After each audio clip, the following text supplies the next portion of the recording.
particular call and item. So look, it's been moved in second. All those in favour? Aye. Aye. Against? Carried. Well done. We'll now move. Thank you, Chair. Appreciate that. No, thank you, Councillor Simpson. That was cool. Thank you.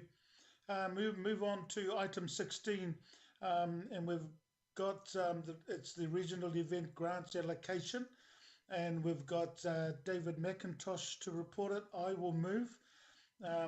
Councillor Casey or anybody else? I haven't seen a second. I'll second. Seconded. Thank you. So it's now on the table, and I'll invite David, if you could just give us a brief on the recommendations, please. Kia ora. Kia ora, koutou. Pass over to David Bert, who's going to is just going to give a bit of an introduction to the overall sort of events situation at the moment before we proceed into the report. Yeah, kia ora and good afternoon, councillors. Am I coming through? All good, David. Yeah. Welcome. Oh, thank you. Really good to be able to join you this afternoon. In putting up this paper and recommendations for regional grant funding, I'm very conscious of a couple of things that are going on that affect the event sector quite dramatically at the moment. The current COVID lockdown at level 4 is we're not doing events. We won't be doing them at level 3, and at level 2 we're allowed 50 people in an indoor environment, 100 outdoors.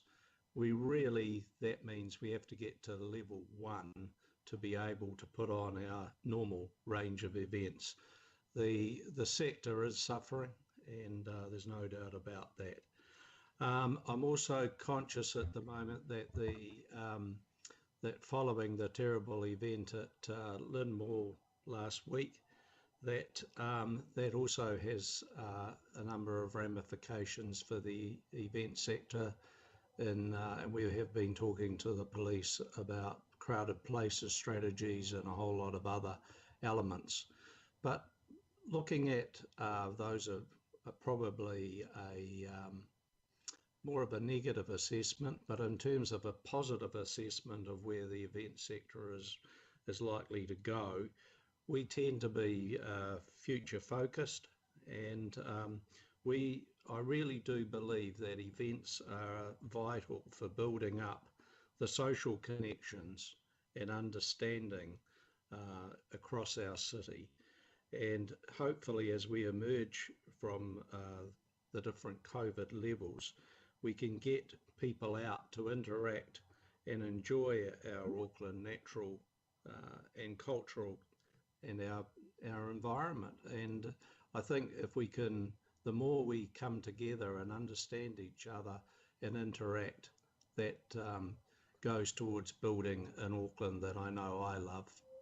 So it's really important to the event sector that I think the council has some leadership in this.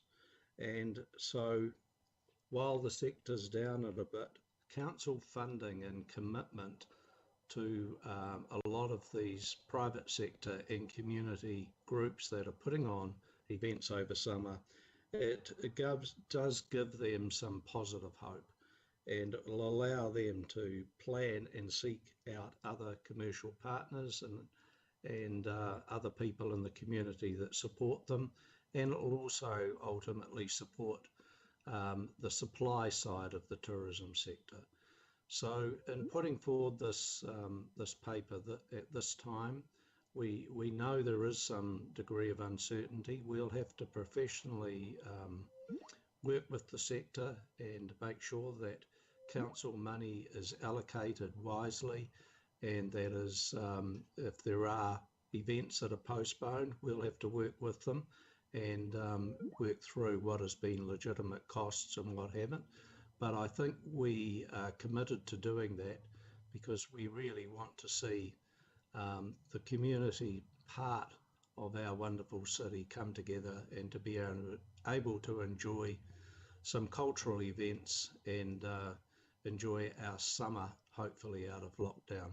So that's sort of a preface, and I'll hand back to David, David McIntosh, who has coordinated the whole process and managed the grant applications and prepared the paper. Thank you. Ka pai, David. So, David, as in David McIntosh now. Look, there's a few questions, but I'll save these questions until after your presentation, David McIntosh, because there may be some questions for you, David Bert, and David McIntosh, but we'll save that after the presentation.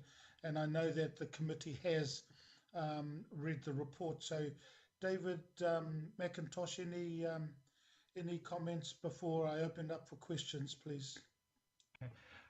Just to sort of recap on some things and describe the overall position we're in with the applications this year. We have noticed a bit of slowing down in terms of applications coming through, and that's related to the uncertainty surrounding ability to put on events. We are focusing on the trying to maintain the support for events that have been part of our portfolio of funded activities, and with this round we've had we're sort of proposing grants for 27 events. 25 of those are sort of ones we've funded before. Looking ahead, we believe there are about 13 other events that may come in within an application in a second round in February. That would bring us up then to about the same level of grant applications that we had back in 2019, 2020. The amount we're proposing to allocate in this round is slightly below what we previously allocated in the first rounds, 1920 and earlier, which was 400,000.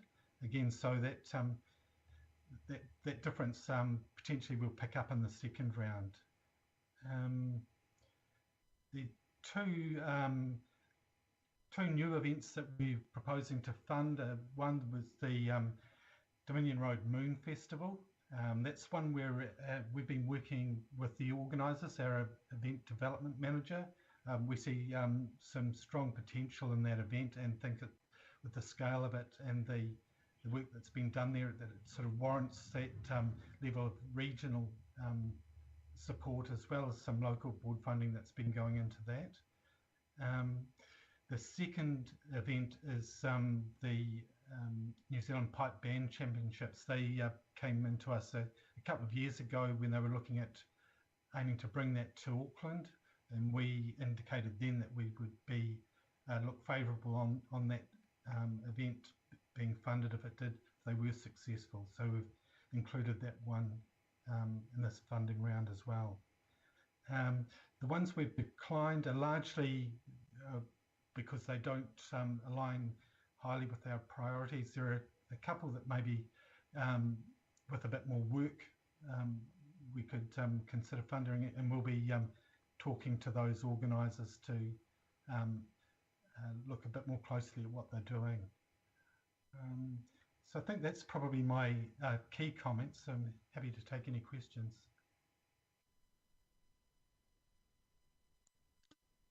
Ka pai. Thank you to you both, tēnā kōrua, David. So look, we'll get into our pātai. So Councillor Henderson, I'm assuming it may be with Waitangi Day? Not this time, Chair, although it is tangentially related. Thank you.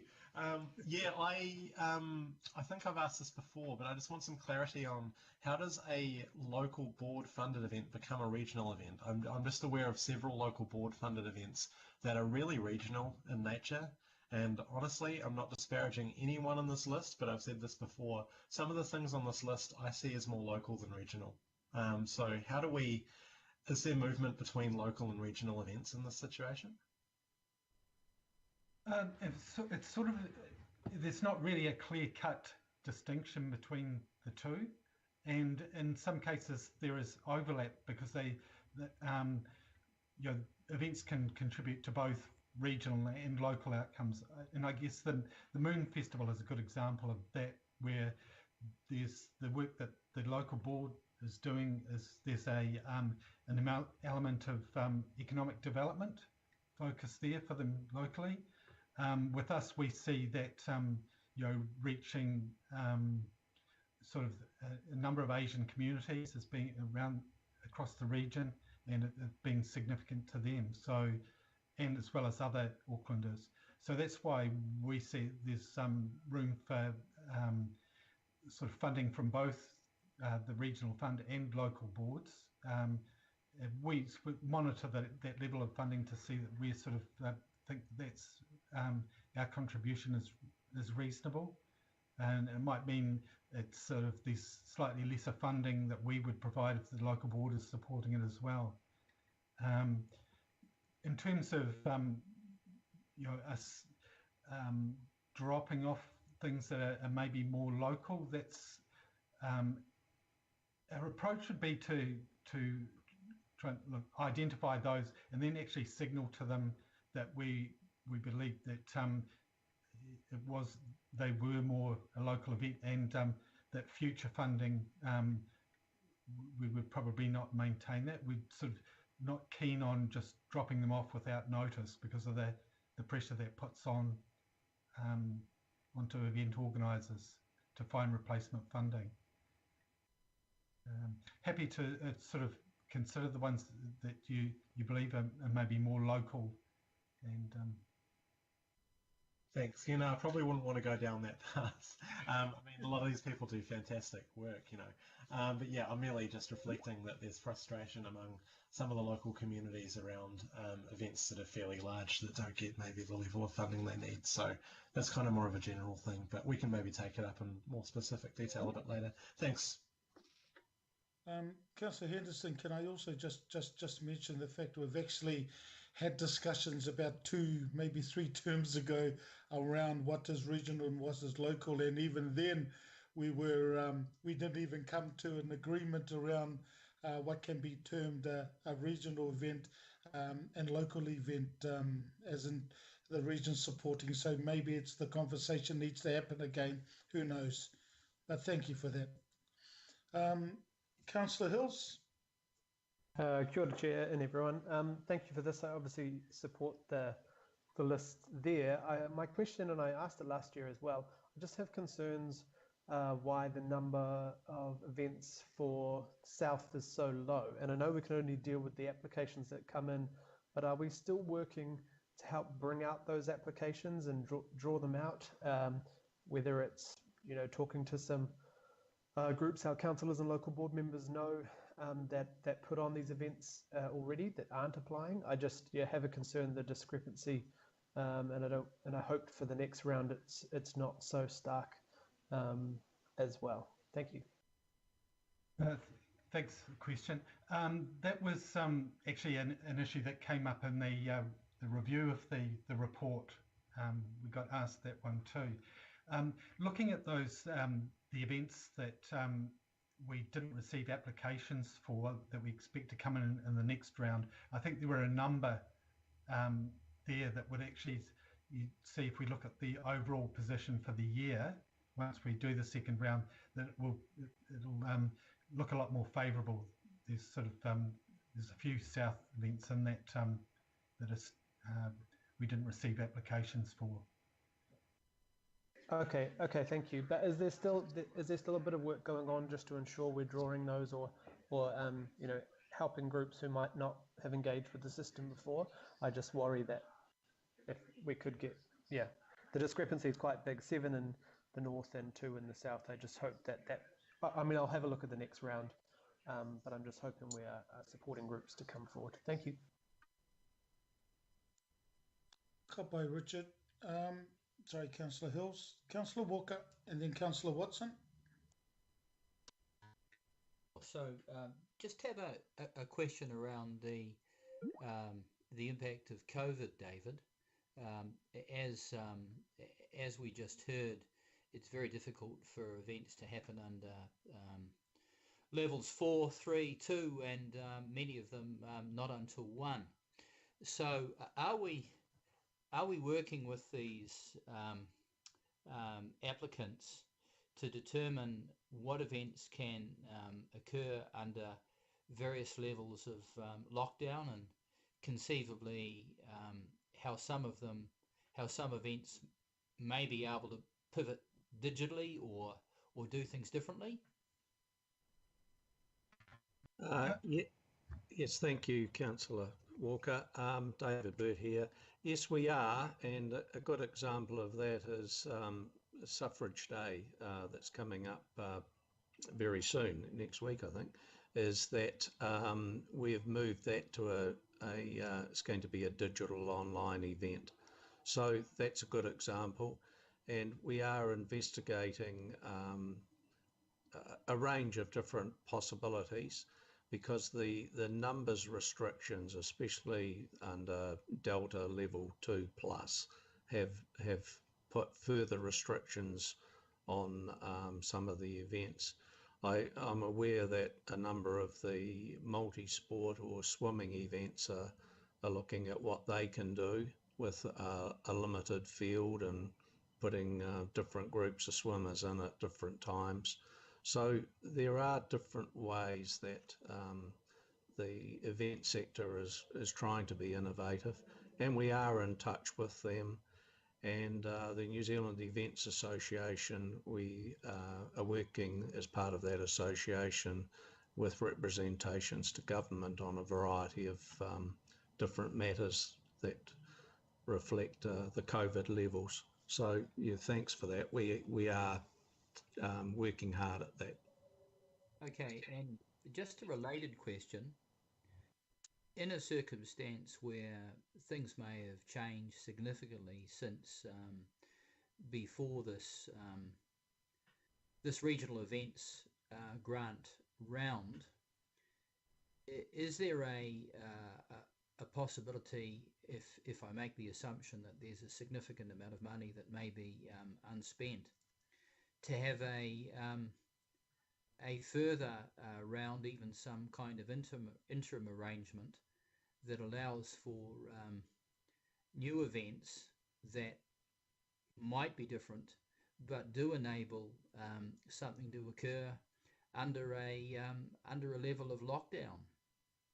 Is that possible?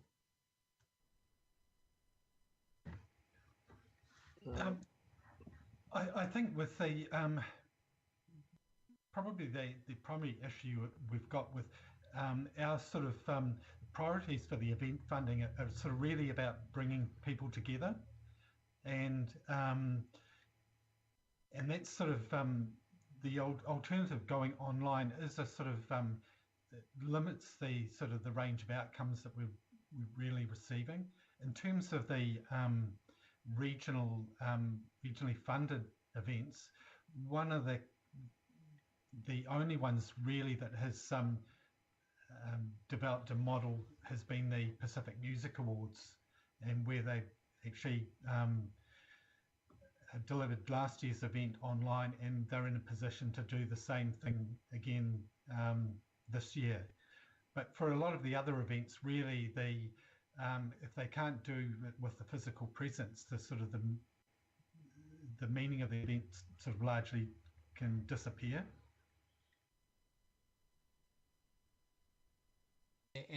And the last question I've got,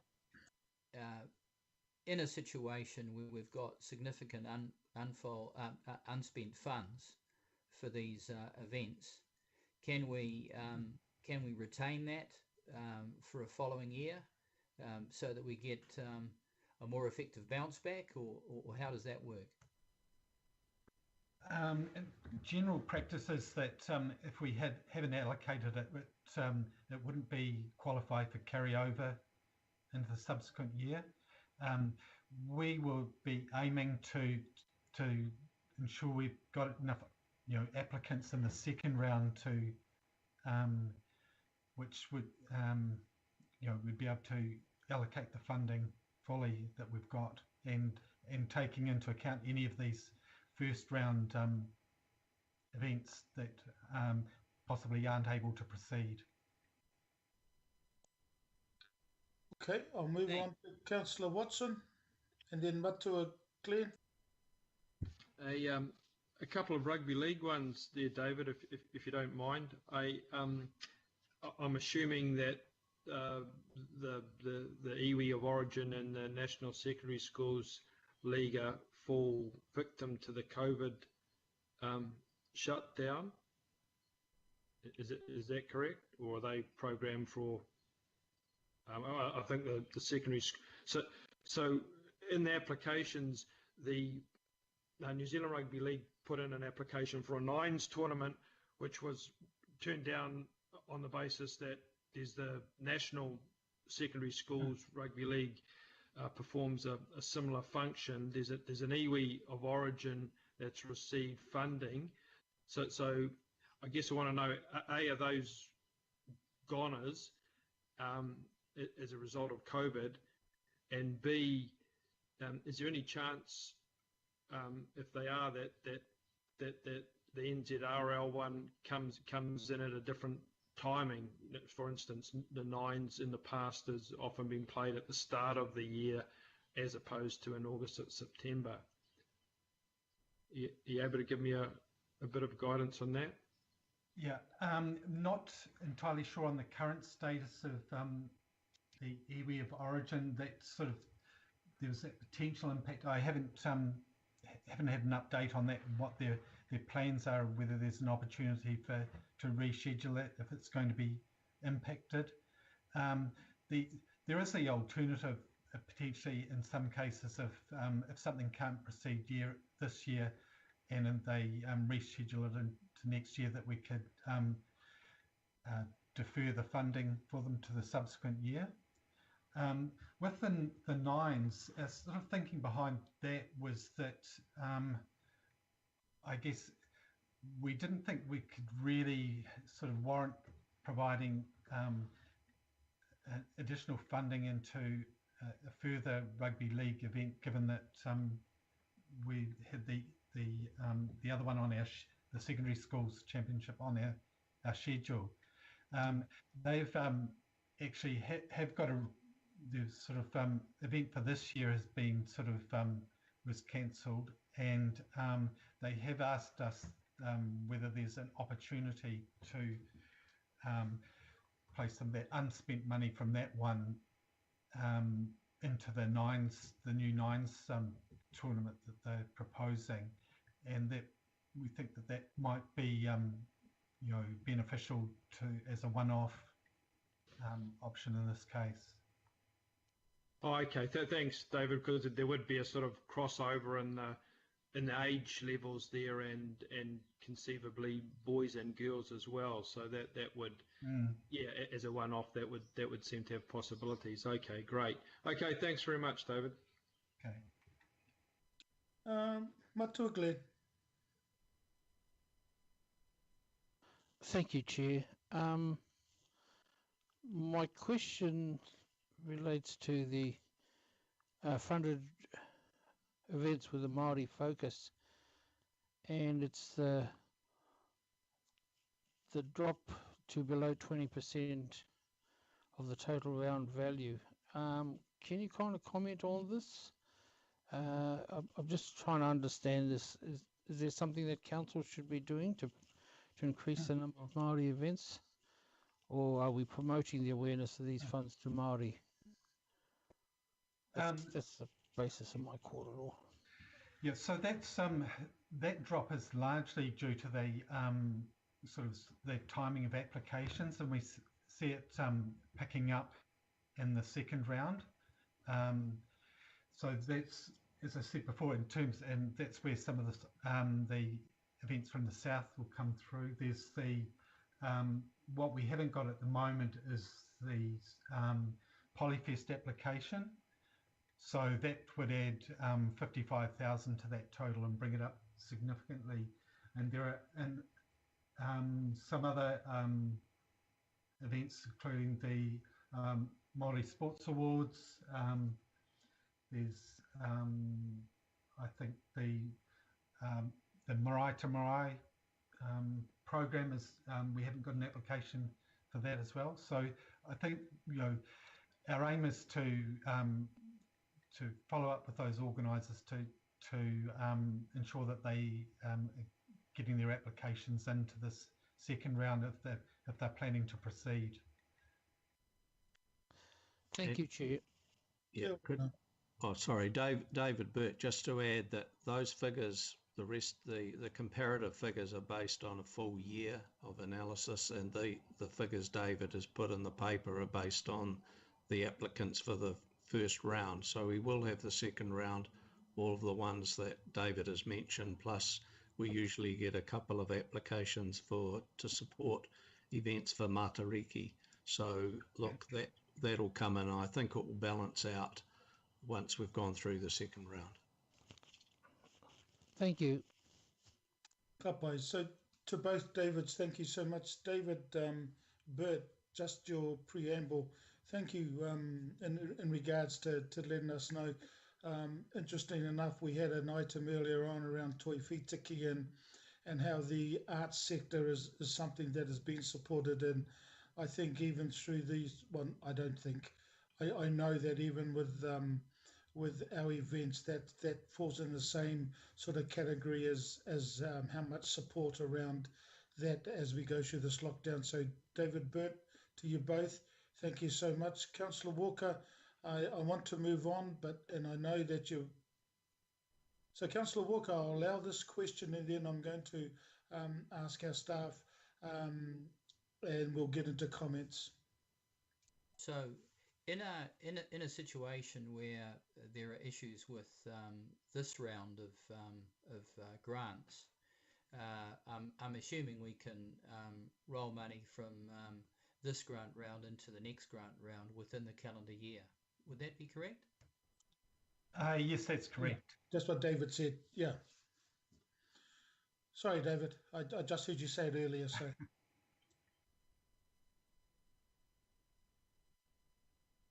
So Councillor Walker, David mentioned that earlier, that it can be rolled over to the second round. So if there's no further partai, any questions, I'm going to ask for any comments.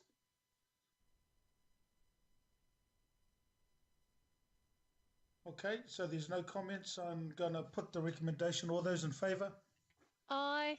Aye. Aye. Against? Carried. Thank you. Thank you, David. We'll move on to the events, item number 17.